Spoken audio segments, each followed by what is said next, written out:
A nickel pulled from pocket change sold for more than $21,000. And almost nobody noticed what made it special at first. Not a gold coin, not a century-old rarity, just a worn-looking 1981 Jefferson Nickel hiding in plain sight. And that's exactly why collectors are obsessed with this year. Because the 1981 Jefferson Nickel sits in one of the strangest corners of modern American coinage. A period when production quality was slipping, dies were overworked, and rare mistakes quietly escaped into circulation by the thousands.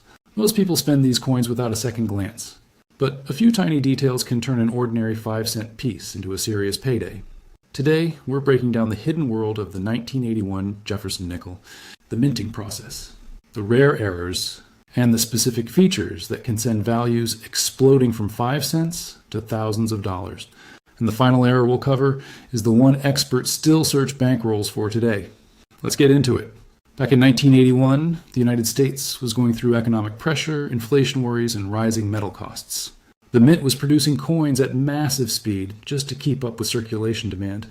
That mattered more than most people realize, because high-speed production creates mistakes, and mistakes create valuable coins. The Jefferson Nickel itself had already been around for decades by this point. Designed by Felix Schlag, the coin carried Thomas Jefferson on the front and Monticello on the reverse. But by the early 1980s, many dies were being pushed beyond their ideal lifespan. Fine details became weaker, machine stress increased, alignment problems became more common. That's the perfect recipe for collectible errors. Now here's what makes the 1981 nickel fascinating. Unlike older silver coins, these weren't saved carefully by the public. Most were spent immediately. So when a high-grade survivor or dramatic error appears today, competition becomes intense, especially for coins with strong strikes and clean surfaces. Before we get into the major errors, you need to understand how these nickels were actually made. First, large coils of copper-nickel alloy were fed into blanking presses. Circular blanks were punched out at incredible speed. Those blanks were heated, cleaned, and polished before entering upsetting mills, where raised rims were formed. Next came the striking stage. Dies slammed the blank with enormous pressure, imprinting Jefferson's portrait and Monticello onto the coin in a fraction of a second. But if even one step went wrong, improper alignment, debris between die and plancher, worn dies, cracked dies, incorrect feeding, the result could become a collector's dream. And in 1981, a surprising number of those mistakes slipped through. Let's start with one of the most common, but still valuable, errors. The die crack error. A die crack happens when the steel die begins splitting from stress after repeated strikes. Instead of producing a clean image, the crack leaves raised jagged lines across the coin. Some 1981 nickels show thin cracks near Jefferson's profile. Others display dramatic lightning-like lines stretching across Monticello. Minor die crack examples usually sell between $20 and $80 depending on visibility. But larger retained die cracks with bold raised lines can push into the $300 to $900 range, especially in uncirculated condition. And if the crack develops into a major cud, or part of the die actually breaks away, values can climb much higher. Collectors love these because every crack pattern is unique. Now let's move to a far more dramatic mistake, the off-center strike. This happens when the blank isn't seated properly before the strike occurs. Part of the design misses the coin entirely, leaving a crescent-shaped blank area. Small off-center errors around 5 to 10% may only bring $50 to $150. But once you hit 40 or 50% off-center, while still showing the date, values can explode to $1,000 or more. A sharply struck 1981 nickel with a dramatic off-center appearance becomes instantly eye-catching, especially when certified by grading companies. And here's where things become dangerous for casual collectors. Fake off-center alterations exist. Real examples show proper metal flow and strike characteristics.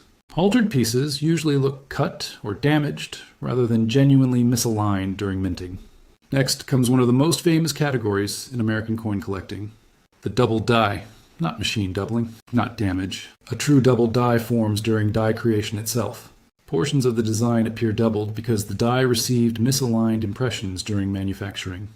On certain 1981 nickels, collectors search for doubling in Jefferson's lettering, the date, and details around the eye and hairline. Lower-level examples may bring $100 to $300. But strong visible doubling in certified high grades can reach several $1,000s depending on rarity and eye appeal. And this is where condition becomes everything. Two coins with identical errors can have wildly different values simply because of preservation. A circulated double die might sell for $150. The same coin graded mint state 66 with sharp luster could jump beyond $4,000. That difference shocks new collectors constantly. Now let's talk about a strange and often overlooked error. The struck-through error. During minting, grease, cloth fibers, or metal debris can land between the die and the blank. When the strike occurs, portions of the design appear missing or distorted. Grease strikes are relatively common and usually modest in value, often between $15 and $75. But dramatic struck-through errors involving wire, cloth, or solid debris can become major collector pieces. Some have sold between $500 and $2,500 depending on severity and uniqueness. These errors tell a story frozen in metal, an exact moment when something interrupted the minting process. And collectors love errors that visually explain themselves. Now here's where the 1981 nickel becomes truly interesting. Full step examples. Technically, this isn't an error, but among Jefferson Nickel collectors, it's one of the most important value factors of all. Look closely at Monticello on the reverse. The steps beneath the building are notoriously difficult to strike fully. Most 1981 nickels show weak or incomplete steps because dies wore down quickly. But coins displaying sharply defined, uninterrupted steps are incredibly desirable. A normal, circulated 1981 nickel might be worth 5 cents. A blazing, uncirculated full-step example with elite grading? That's where values can skyrocket into the thousands. In fact, some top-pop certified examples have crossed the $10,000 mark at auction because so few survived with pristine surfaces and complete details. That's the hidden truth about modern nickels. Rarity isn't always about age. Sometimes it's about survival. And now we come back to the coin mentioned at the beginning, the $21,000 1981 Jefferson Nickel. That kind of price usually requires multiple factors aligning perfectly. Elite condition, exceptional strike quality, full steps, brilliant luster, and certification at the highest known grades. These are coins that escape circulation entirely and somehow survive decades without scratches, dulling, or handling damage. One tiny nick, one fingerprint, one weak strike, and the value can collapse dramatically. That's why grading matters so much. Professional grading companies examine surface preservation, strike sharpness, luster, and eye appeal under magnification. A single point increase on the grading scale can mean the difference between a $500 coin and a 5-figure trophy. And that's exactly why serious collectors study 1981 nickels so carefully today, because ordinary-looking coins sometimes hide extraordinary details. A small crack, a shifted strike, a doubled letter, incomplete metal flow, or razor-sharp steps most people never notice.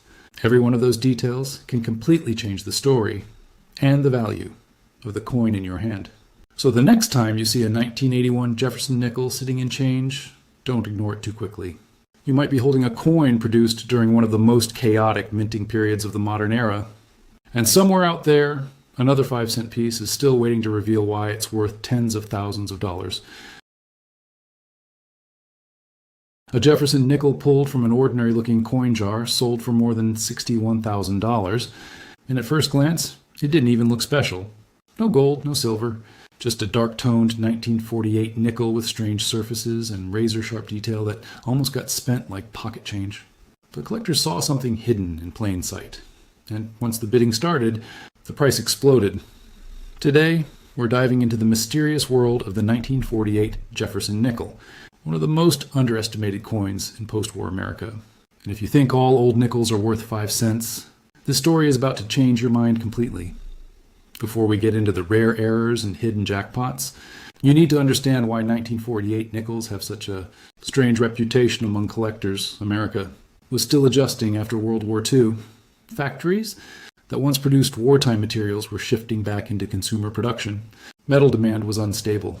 Equipment inside the mint had been heavily used during the war years. And by 1948, many dies were showing fatigue much faster than expected. That matters because tired dies create unusual coins. Not every rare coin is born from a dramatic mistake. Sometimes rarity comes from tiny mechanical failures nobody noticed at the time. Slight shifts, worn dies, pressure inconsistencies, microscopic defects. The 1948 Jefferson nickel became a perfect storm for these strange minting anomalies. And here's where things get even more interesting. Collectors often talk about black nickels from this era, darker toned. Jefferson nickels with deep charcoal, blue-gray, or nearly black surfaces caused by decades of chemical toning and storage conditions. Most are common, but a small number developed stunning natural toning combined with exceptional strike quality, and those are the coins that started attracting massive auction prices, especially when the coin still shows full detail on Monticello. That tiny building on the reverse side tells experts almost everything. If the steps beneath Monticello appear fully separated and sharply struck, the value can multiply dramatically. Most 1948 nickels were weakly struck in certain areas because the dies were losing sharpness after repeated use. So when a fully detailed example survives with dark original toning and almost flawless preservation, collectors go wild for it. That's how ordinary looking nickels suddenly become four-figure or even five-figure coins. Now let's talk about how these coins were actually made. The minting process started with large metal strips made from a copper and nickel alloy. Machines punched blank discs from those strips at incredible speed. Those blanks were heated, cleaned, and polished before moving into giant presses, where dies slammed the design into the metal under enormous pressure, and that's where the chaos begins. A single misalignment, lasting only seconds, could create a rare error, worth hundreds or thousands today. Let's start with one of the most dramatic, the off-center strike. This happens when the blank fails to sit properly between the dies before being struck. Part of the design ends up missing while the remaining image looks shifted toward the edge. On a 1948 Jefferson Nickel, a minor off-center error might sell for around $80 to $200, depending on visibility and condition. But larger off-center examples with a readable date can jump to $1,500 or more. And if the coin also has dark original toning, collectors may fight over it. Now imagine finding one in circulation without realizing it. Next comes the famous double die error. This is not machine doubling. Real double dies happen during the die-making process itself, when the design is accidentally impressed more than once at slightly different angles. The result is visible doubling in letters, numbers, or design features. On certain 1948 nickels, doubling can appear in the lettering around the portrait or near the date. Weak examples may sell between $100 and $300. Strong, certified doubled dies in higher grades can move into the $2,000 to $6,000 range. And here's the scary part. Most people miss them completely because the doubling can look subtle under normal lighting. That's why magnification changes everything in coin collecting. Now, let's move into one of the strangest errors, the struck-through nickel. This happens when grease, thread, cloth fibers, or debris gets trapped between the die and the coin during striking. Instead of transferring the design normally, the obstructed area appears missing or distorted, some struck through. 1948, nickels look like pieces of the design simply vanished into the metal. Smaller examples may bring $50 to $150, but dramatic struck-through errors with obvious missing detail and strong eye appeal can easily reach $800 or more at auction, especially if the error creates an eerie appearance on Jefferson's portrait. And then there's the die crack. At first glance, many people mistake these raised lines for scratches, but die cracks are actually flaws in the steel die itself. As the die weakens under pressure, tiny fractures form and transfer onto every coin it strikes afterward. Some 1948 die crack nickels show thin, lightning-like lines stretching across Monticello or Jefferson's face. Minor cracks might sell for $40 to $100. Larger, more dramatic, retained die cracks can push into the $500 to $1,200 range depending on placement and visibility. Collectors love dramatic die breaks because they capture a die literally, failing in real time. But now we need to talk about the factor that changes everything: condition. Two identical 1948 nickels can have completely different values depending on preservation. A heavily worn coin with an interesting error might only bring modest money, but if the surfaces remain clean, the strike stays sharp and the luster survives, the value can multiply fast. Professional grading services examine tiny details most people never notice: hairlines, contact marks, surface texture, strike sharpness, even microscopic discoloration. And once a coin enters elite grades, the numbers become unbelievable. Average circulated 1948 nickel might be worth only a few cents above face. Value: a sharp uncirculated example could reach $100 to $300. A beautifully toned full step specimen, now you're talking thousands, and the finest examples known, that's where the legendary prices appear. The dark-toned 1948 nickel that crossed the $61,000 mark wasn't valuable because it was old alone. It combined multiple traits collectors obsess over: Extraordinary preservation, powerful strike quality, rich original toning, and extreme rarity at the highest certified grade. That combination is almost impossible to duplicate, and here's what makes this hobby addictive. Rare. Coins don't announce themselves. They hide in old drawers, estate boxes, bankrolls, forgotten collections. Some sit inside ordinary jars for decades while their value quietly climbs year after year. Someone once ignored that $61,000 nickel because it looked too dark and strange. Imagine spending it on a soda. That's why serious collectors inspect every detail. The steps on Monticello, the edges of the lettering, tiny cracks, unusual surfaces, strange colors, missing design elements. One overlooked feature can change a coin from common to extraordinary overnight. And the 1948 Jefferson Nickel remains one of the best examples of that hidden potential. Because somewhere out there, another dark-toned nickel is still waiting to be recognized, maybe in a roll, maybe in a family collection, maybe in someone's pocket, right? Now, and the next person to discover it might be holding far more than 5 cents. A single 1939 Jefferson nickel once stunned collectors by selling for more than $31,000. Not a gold coin, not a rare ancient artifact, just a 5-cent piece that many people have accidentally spent at gas stations, tossed into jars, or ignored in pocket change for decades. And here's the unsettling part. Some of the most valuable 1939 nickels don't look extraordinary at first glance. The difference between an ordinary coin and a life-changing one can come down to a tiny detail hiding inside the design. So tonight, we're digging into the shadowy world of the 1939 Jefferson nickel, the overlooked coin that quietly became one of the most hunted nickels in American history. When the Jefferson nickel first appeared in 1938, the United States Mint was rushing into a new era. The old Buffalo nickel had become difficult to strike properly. Its design wore down fast, and vending machines hated it. Officials needed something cleaner, sharper, and more modern. That's when sculptor Felix Schlag entered the picture. But here's the twist most people never hear. The Mint actually forced major changes onto Schlag's original design. His early concepts looked dramatically different from the version collectors know today. The staircase lines on Monticello were altered. Decorative elements disappeared.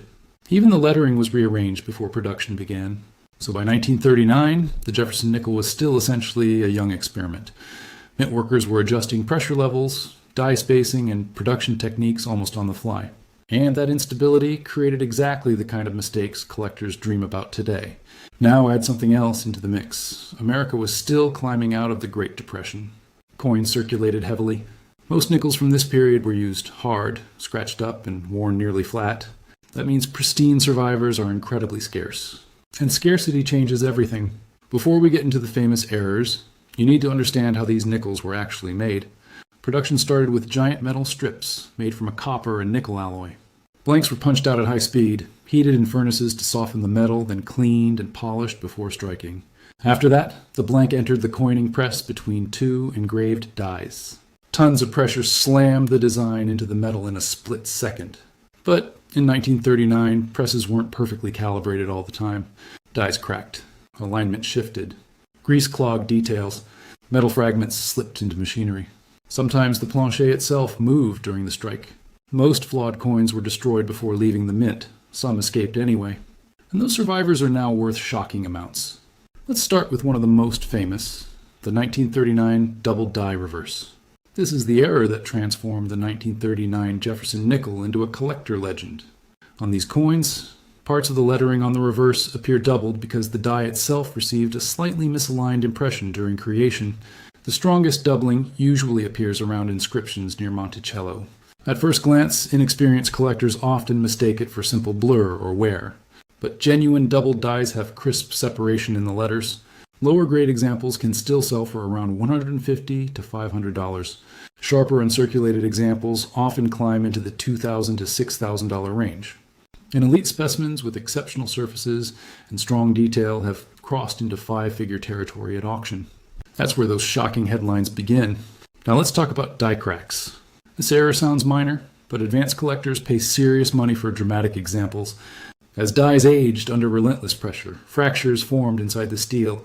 Every new strike transferred those cracks onto the coin as raised, jagged lines. Some 1939 nickels show tiny hairline cracks near Jefferson's portrait. Others display bold, lightning-shaped lines stretching across Monticello. Collectors especially love large retained die cracks because they reveal the physical stress inside mint machinery. Small die crack examples may sell for $40 to $120 depending on visibility. More dramatic cracks with eye appeal can jump to $300 or even $800. And if the crack develops into a retained cud, where part of the die actually breaks away, values can rise much higher. But things get even stranger with struck-through errors. Imagine grease, cloth fibers, or tiny metal fragments landing on the die during production. When the press strikes the coin, the obstruction blocks part of the design. The result is eerie. Sections of the nickel appear faded, missing, or ghost-like. Some struck-through errors on 1939 nickels create smooth blank patches across Jefferson's face or Monticello steps. Others leave bizarre textures that look almost melted. Minor struck-through examples usually bring around $75 to $250. But dramatic strikes with obvious missing details can exceed $1,000, especially when certified by major grading companies. Collectors love these because every struck-through error is visually unique. No two are exactly alike. Now let's move to one of the most visually dramatic mistakes, the off-center strike. This happens when the blank isn't seated correctly before impact. Part of the design misses the planche completely, leaving a crescent-shaped blank area. The farther off-center the strike is, the more collectors usually pay. As long as the date remains visible, a small off-center strike from 1939 might sell for $100 to $300. A dramatic example with 40 to 50% misalignment can climb into the $1,500 to $4,000 range. And if the error combines with strong luster and minimal wear, bidding wars can erupt fast. Because visually, these coins look impossible. Another fascinating category is the lamination error. During metal preparation, impurities or structural flaws inside the alloy sometimes caused thin layers of metal to peel away during striking. On 1939 nickels, this can appear as curling flakes, rough split surfaces, or peeling sections near the rim. Smaller laminations may bring $50 to $150. More severe examples with dramatic metal separation can reach $500 or more. Collectors are drawn to these because the coin literally looks like it's tearing itself apart. But condition is where ordinary values become extraordinary.